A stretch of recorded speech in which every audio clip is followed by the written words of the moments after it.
Hi, welcome back to the channel on the college process. Once again, I'm Ed from Principia Prep, and today we're going to be going over, can you put down multiple deposits for more than one college, and is it legal? But before we start, if you are new to the channel and are looking for additional college content, please hit the subscription button down below. It will notify you when new videos do come out.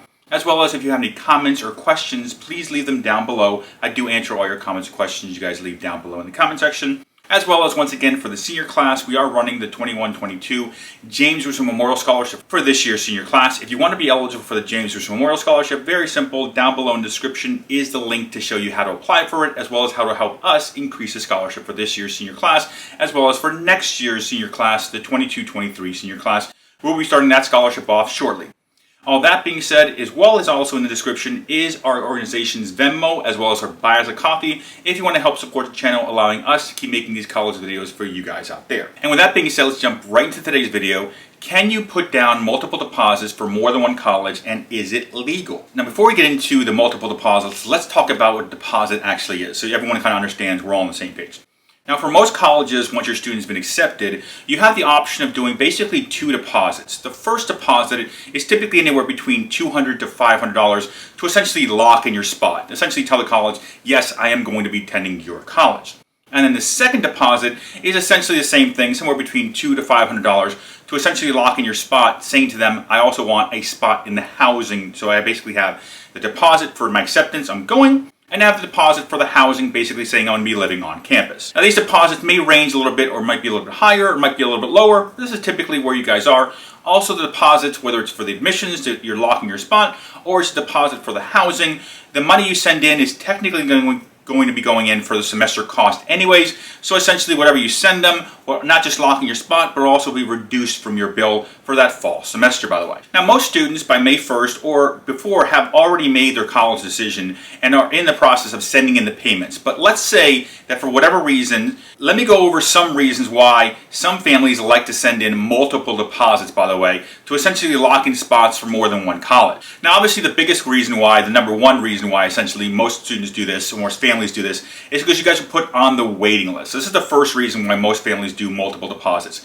Now, you need to understand is when a student is placed on the wait list, there's no guarantee that that spot's actually going to open up. The school has to wait to see if for the students have already been accepted, if they're all going to come or if they're not going to come, and if there's spots actually available before they can give a spot to your student, i.e. on the wait list.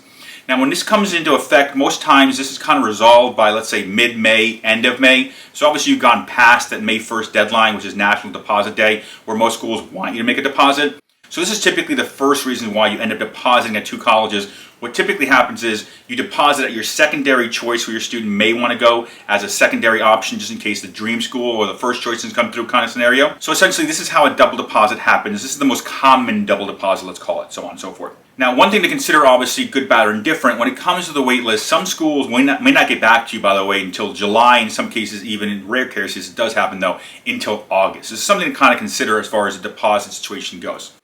Now, the second reason that students double deposit is because they are unsure of which college they want to attend. So they have two colleges they've been accepted to, they weren't put on the wait list, they were accepted to both, and they're not sure where to apply to as far as where they want to go to and submit the deposit.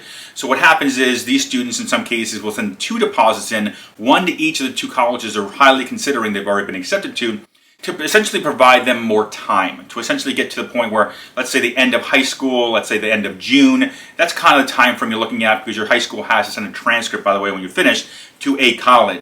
So that's a second reason that you kind of extend the timeline you have from May 1st till the end of June for many students out there. And the third reason a lot of families do a double deposit is because they're waiting for an appeal to come through or the financial aid has not been resolved for that family by May 1st.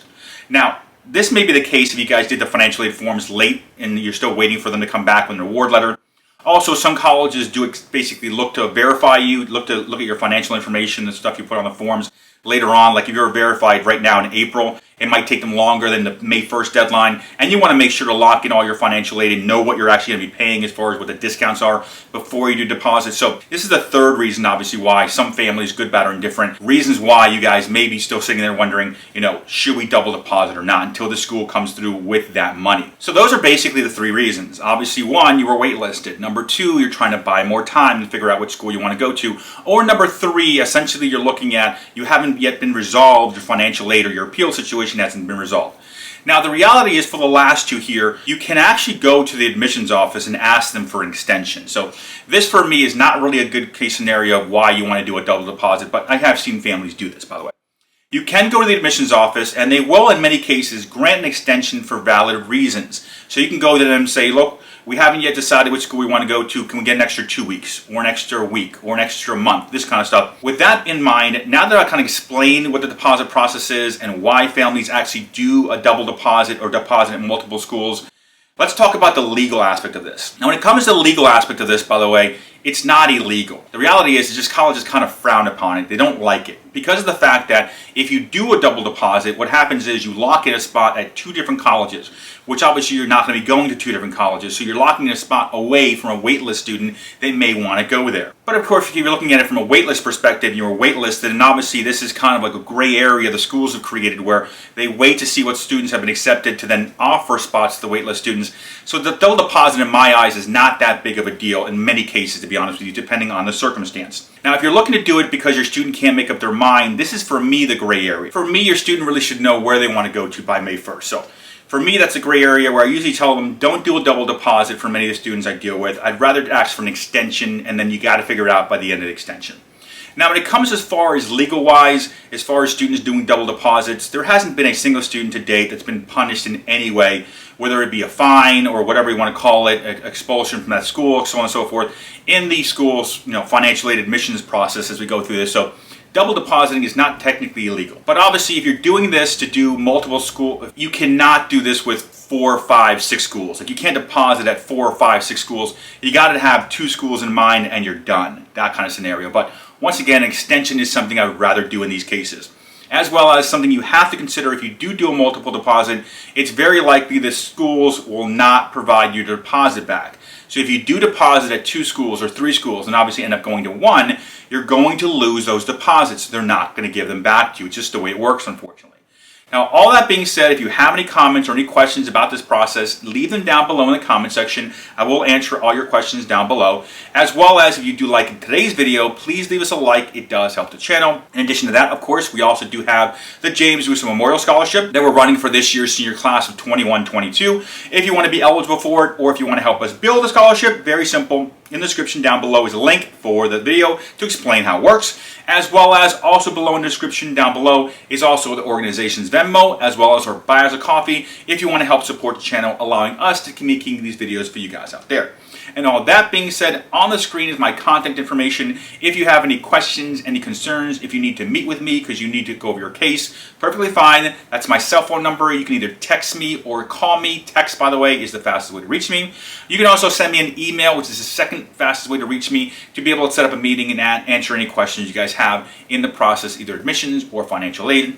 And all that being said, thank you once again for watching today's video. Once again, my name is Ed Zamora from Principia Prep.